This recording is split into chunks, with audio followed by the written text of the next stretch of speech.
नमस्कार दोस्तों, मेरा नाम है प्रदीप चौहान।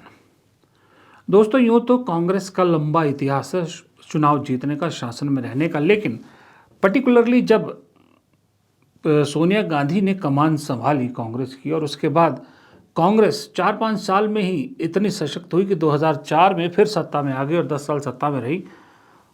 उस कांग्रेस को दोबारा किसी ने नहीं देखा और उस कांग्रेस के उन 4-5 सालों में इतने ऊपर आने की एक बहुत बड़ी वजह थी। वो वजह ये थी कि चुनाव कोई भी हो, कहीं भी चुनाव हो, यूँ लग रहा था कि कांग्रेस का हर नेता इसे अपना चुनाव मानकर लड़ रहा है। जिसको जो जिम्मेदारी दी जाती थी उससे वो जिम्मेदारी पूरी तरह से निभाता था और यूँ लग रहा था कि कांग्रेस सत्ता से बाहर क्या हुई 5-6 साल 7 साल, कांग्रेस को समझ में आ गया कि सत्ता में रहना कितना ज़रूरी है। और जब 2014 में सत्ता बदली तो सबको यही उम्मीद थी कि 19 में कांग्रेस फिर ये खेल करेगी, कांग्रेस फिर से वैसे ही रूप में आएगी और फिर से वापस सत्ता में आएगी, लेकिन नहीं हुआ। वो कांग्रेस बिल्कुल ही अलग नज़र आई और अब तक वही कांग्रेस नज़र आ रही। लेकिन इस बार मैं नोट कर रहा हूँ केरल विधानसभा चुनाव में, खास करके केरल में, कि वही पुरानी कांग्रेस देखने को मिल रही है, जहाँ वही जज्बा है जो 2004 और 99 के बीच था। वही जज्बा सत्ता फिर हासिल करने का है जो उस वक्त था। असम के बारे में या और मैं अभी नहीं कह सकता, असम में मुझे नहीं दिख रही है, लेकिन केरल में दिख रहा है कि हर नेता, चाहे वो छोटा नेता है, चाहे वो दिल्ली से आया हुआ नेता है, चाहे वो वहाँ का लोकल नेता है, चाहे राजस्थान का, कहीं भी है, जिस पार्टी ने जिस नेता को जो जिम्मेदारी दी है उसको तो बखूबी निभा रहा है, लेकिन पूरी पार्टी एक साथ मिल के एक मिशन पर लगी हुई दिख रही है और वो मिशन है सिर्फ और सिर्फ केरल में 10 साल बाद फिर से सत्ता में वापसी करना।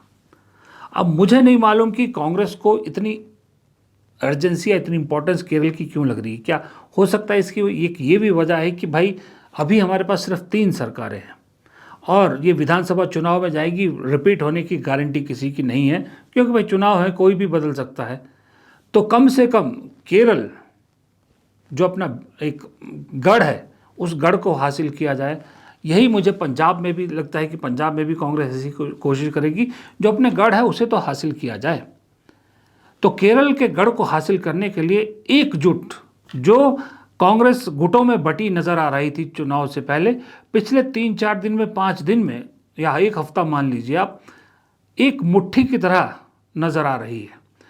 चाहे वो वीडी सतीशन हो, चाहे वो चेन्नी थला हो, वहाँ के जो लोकल या बाकी जो वहाँ के लोकल लीडर हो, चाहे वो शशि थरूर हो, चाहे वो केसी वेणुगोपाल हो, चाहे वो ऑब्जर्वर सचिन पायलट हो, चाहे वो इमरान प्रतापगढ़ी हो, कोई भी हो, आप सबको देखिए वहाँ पर एकजुट एक साथ नजर आ रहे हैं। सचिन पायलट के बारे में तो ये कहा जा रहा है कि सचिन पायलट ने तो वहाँ खूंटा गाड़ दिया है। नॉर्मली ऑब्जर्वर क्या करते हैं, जाते हैं, देखते हैं, वापस आते हैं, फिर थोड़े दिन बाद जाते हैं। सचिन पायलट जिस दिन से वहाँ के बनाए गए हैं ऑब्जर्वर, तब से लेके वहाँ पर डटे हुए हैं। और न सिर्फ डटे हुए हैं, सचिन पायलट वहाँ पर बहुत बड़े क्राउड पुलर बन गए। सचिन पायलट को वहाँ उतना ही प्यार दिया जा रहा है या उतना ही पसंद किया जा रहा है जितना राजस्थान में पसंद किया जाता है, क्योंकि सचिन पायलट की जो पर्सनैलिटी है उसमें एक अट्रैक्शन तो है, इसमें कोई दो राय नहीं है। और सचिन पायलट का जो अंदाज़े बयां है वो भी बहुत अच्छा है। मैं कह रहा हूँ वन ऑफ द बेस्ट है उनका अंदाज़े बयां, गौरव गोगोई से भी ज़्यादा अच्छा है। तो इसलिए वहाँ पर वो कनेक्ट कर पा रहे हैं और दूसरी तरफ बाकी नेता उनको साथ दे रहे हैं जो उनकी टीम में है। और इसीलिए जब सचिन पायलट कुछ बात बोलते हैं तो उसका असर भी होता है। And I just saw that the Honorable Chief Minister has once again made some comments through the media. It's very unfortunate that for a leader who's been Chief Minister for 10 years has now resorted only to attack the opposition. The Congress party has been in opposition in Kerala for the last 10 years and in New Delhi for about 12 years almost.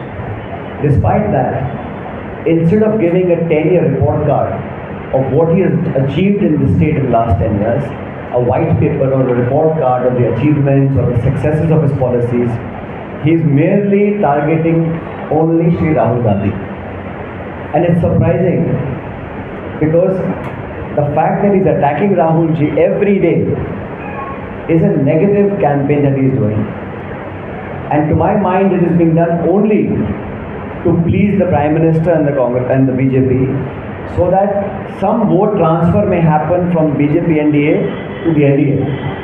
There is no reason that he should talk about only Rahul Gandhi ji, calling him all sorts of things. And the most comical statement he's been making is that the Congress and Rahul ji are the B team of the BJP. He has never explained that, but the facts speak for themselves. Sachin Pilot ने बिल्कुल सही मुद्दा उठाया कि वहाँ जो विजय पनियारी जो मुख्यमंत्री हैं वो बीजेपी के बारे में कुछ नहीं बोल रहे, वो ना वहाँ की लोकल लीडरशिप कांग्रेस के बारे में कुछ बोल रहे, उनके निशाने पर रोज़ 2 दिन में 30-40 इंटरव्यू दे बैठे हैं वो अलग अलग मीडिया हाउस को, सब में राहुल गांधी ही निशाने पर है। मोदी जी का जिक्र भी नहीं कर रहे वो कहीं ज़्यादा, ना बीजेपी के बारे में कुछ बोल रहे हैं। तो इसका मतलब कोई जो सचिन पायलट जैसे कहने की खुश करने की कोशिश की जा रही है। अब सचिन पायलट ने वहाँ पर खूंटा गाड़ा है। कल के वीडियो में भी मैंने बताया था कि समय का चक्र कैसे घूमा है कि एक वक्त सचिन पायलट मुख्यमंत्री बनना चाहते थे, लड़ाई कर रहे थे और केसी वेणुगोपाल ऑब्जर्वर थे। अब चक्र देखिए, केसी वेणुगोपाल मुख्यमंत्री पद के लिए संघर्ष कर रहे हैं तो सचिन पायलट ऑब्जर्वर बन के गए हैं और 6 साल में 8 साल में ये चक्र घूमा है। खैर, चुनाव से पहले जो मैंने कहा गुटों में, अलग अलग गुटों में बटी कांग्रेस दिख रही थी, आज वो एकदम से एकजुट दिख रही। केसी वेणुगोपाल, काश उन्होंने जो मेहनत केरल में कर रहे हैं, काश कुछ और राज्यों में भी की होती तो शायद अभी, सही में बताऊं, शायद अभी कांग्रेस की कम से कम नहीं तो 5 सरकारें तो ज़रूर होती, 5 राज्य सरकारें ज़रूर होती अगर केसी वेणुगोपाल ने जो केरल वाली मेहनत है वहाँ भी कर दी होती, जो संगठन महासचिव का काम है वो कर दिया होता। खैर छोड़िए, पर केरल में जिस तरह से वो लगातार लोगों के घर जाकर नाराज़ लोगों को मना रहे हैं, गली गली मोहल्ले मोहल्ले जाकर कांग्रेस पार्टी के लिए वोट मांग रहे हैं, प्रचार कर रहे हैं, उम्मीदवारों का साथ दे रहे हैं, किसी को कोई दिक्कत आ रही है उस दिक्कत को दूर करने की जो है वो करने की कोशिश कर रहे हैं। केरल में और दिल्ली के बीच में एक बहुत ज़बरदस्त पुल का काम कर रहे हैं, कोई कम्युनिकेशन गैप नहीं रखना चाहते। कल राहुल गांधी को परसों केरल में जाना था, राहुल गांधी सोनिया गांधी की बीमार होने की वजह से नहीं पहुंच पाए तो तुरंत मल्लिकार्जुन खड़गे के आने का इंतज़ाम किया गया। मल्लिकार्जुन खड़गे इस उम्र में भी देखिए पहुँचे वहाँ पर, फिर न सिर्फ मल्लिकार्जुन खड़गे को लाया गया बल्कि राहुल गांधी की वीडियो कॉन्फ्रेंस के ज़रिए रैली को संबोधन भी करवाया गया। ये सारे इंतज़ाम केसी वेणुगोपाल कर रहे हैं। अब उसके पीछे उनकी मंशा चाहे कोई भी हो, चाहे वो मुख्यमंत्री बनने की चाह, वो अलग बात है, लेकिन वो कर रहे हैं। एक और चेहरा है जो हमेशा पिछले कई दिनों से कांग्रेस के लिए एक सिरदर्द बने हुए या कांग्रेस के लिए एक मुसीबत बनते हैं, शशि थरूर। वो शशि थरूर भी डटे हुए मैदान में। वो शशि थरूर को भी एक मुलाकात राहुल गांधी से क्या हुई कि उनका पूरा जो है वो दिमाग जो बदला हुआ था सही रास्ते पर आ गया। उनके लिए सबसे बड़ी शर्मिंदगी की बात यह कि उनकी कॉन्स्टिट्यूंसी तिरुवनंतपुरम में बीजेपी ने पंचायत और लोकल बॉडी चुनाव जीते। वो बड़ी शर्म की बात है। वो शायद उसी शर्मिंदगी को मिटाने के लिए शशि थरूर भी जी जान से दिन रात एक किए हुए हैं और सिर्फ एक ही मकसद लिए हुए हैं कि यहाँ बीजेपी को 0 जगह है और कांग्रेस को सत्ता में पहुँचाना है। No, I think it's clear. I mean, we are in the opposition, so we are not going to applaud that piece of news. But the truth is that for a country like India, it's important that that we understand that as a democracy, our governors, our governance represents and rests on popular support.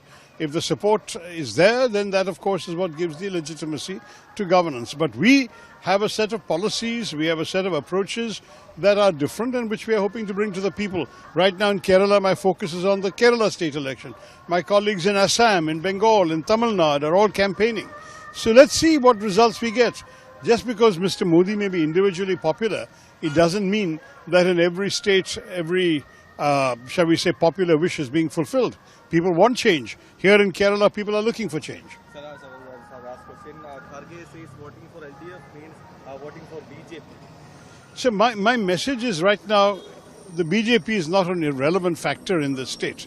What BJP is doing is really queering the pitch for everybody else, because they are a zero-seat party in the assembly. And even if they get 1 or 2, 3 seats, they cannot make any difference to the future direction of the state. The real fight is between UDF and LDF. So a vote for BJP is a wasted vote. If you want change, the people who can bring that change are the UDF, not the BJP. So vote for the UDF. Thank you so much. देखिए, शशि थरूर अंदर से कुलबुलाहट दिख रही है कि वो बोलना चाहते हैं ये युद्ध वाली स्थिति में, और जो भारत का स्टैंड, पाकिस्तान की पोजीशन, इस सब पे बोलने के लिए कुलबुला रहे हैं शशि थरूर। लेकिन क्या करें, विधानसभा चुनाव फंसे हुए हैं, विधानसभा चुनाव की जिम्मेदारी है, इसलिए अपने आप को रोक के बातें कर रहे हैं। मजबूरी ही सही, लगे हुए तो हैं। तो ये चीज़ जो मैंने आपको बताया, अब सोचिए जो दूसरे नेता हैं कांग्रेस के, खास करके ए.के. एंटनी एक बहुत बड़ा उदाहरण है कांग्रेस के लिए। ए.के. एंटनी एक्टिव पॉलिटिक्स से रिटायर हो चुके हैं, CWC के मेंबर हैं, एक्टिव पॉलिटिक्स से रिटायर हो चुके हैं, बेटा बीजेपी में है। उसके बावजूद ए.के. एंटनी इस उम्र में भी, मेरे ख्याल से 85-86 साल के हैं शायद वो, इस उम्र में भी कांग्रेस के लिए लगातार रोज प्रचार कर रहे हैं। और ए.के. एंटनी का स्ट्रेचर फिलहाल कांग्रेस में उनसे बड़े स्ट्रेचर का केरल में कोई है नहीं। केरल में क्या, पूरे दक्षिण भारत में कांग्रेस का उनसे बड़े स्ट्रेचर का कोई नेता नहीं है। वो प्रचार कर रहे हैं, जितना उनसे हो सकता है कर रहे हैं, और बेटे के खिलाफ भी कर रहे हैं। बेटे की कॉन्स्टिट्यूंसी में जाके भी कांग्रेस के लिए प्रचार कर रहे हैं। ये ए.के. एंटनी, ये कांग्रेस वो जज्बे वाली थी जब सोनिया गांधी ने ये जज्बा पार्टी में भरा था। उस वक्त दिखा था कि किसी भी हाल में वापस पावर में आना है। वो उसके बाद 2014 के बाद कहीं गायब हुआ। जिसने जज्बा दिखाया, सरकार ने उसको, बीजेपी ने उसको अपने पाले में कर लिया। कारण कुछ भी रहे हों, लेकिन अपने पाले में करने में कामयाब रही। और उसकी वजह से जो और जिनमें जज्बा था, वो जज्बा कहीं दब के रह गया। लेकिन केरल में वो जज्बा दिख रहा है। लेकिन मैं हैरान सिर्फ इस बात का हूँ कि ये चीज़ मुझे असम में क्यों नहीं दिखाई दे रही। अब दिल्ली से, सब जगह से सब लोग केरल में लगातार जुटे हैं, लेकिन असम में गौरव गोगोई और उनकी टीम तो काम कर रही है, लेकिन ना मुझे वहाँ डी.के. शिव कुमार दिख रहे हैं, ना भूपेश बघेल लगातार दिख रहे हैं, प्रियंका गांधी भी नहीं दिख। प्रियंका गांधी अब तक वहाँ नहीं गई है, राहुल गांधी वहाँ नहीं गए हैं।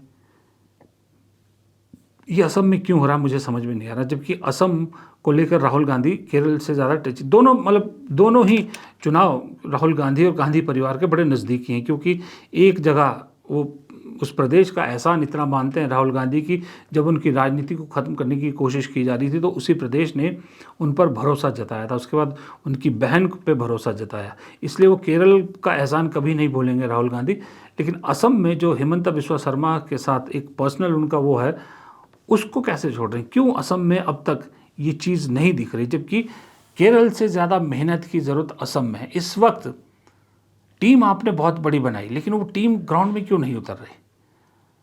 डबल जोर इस वक्त असम में होना चाहिए था, असम में दिखना चाहिए था डबल जोर, वो अभी नहीं दिख रहा। हो सकता है एक आध दिन में, 2 दिन में शायद कांग्रेस वापस उस लय में आ जाए, लेकिन फिलहाल तो असम में नहीं दिख रहा है। ये भी बात तय है, जो केरल में दिख रहा है वो असम में कहीं मिसिंग है। फिलहाल इस वीडियो में इतना ही। प्रदीप चौहान को दीजिए इजाज़त। नमस्कार।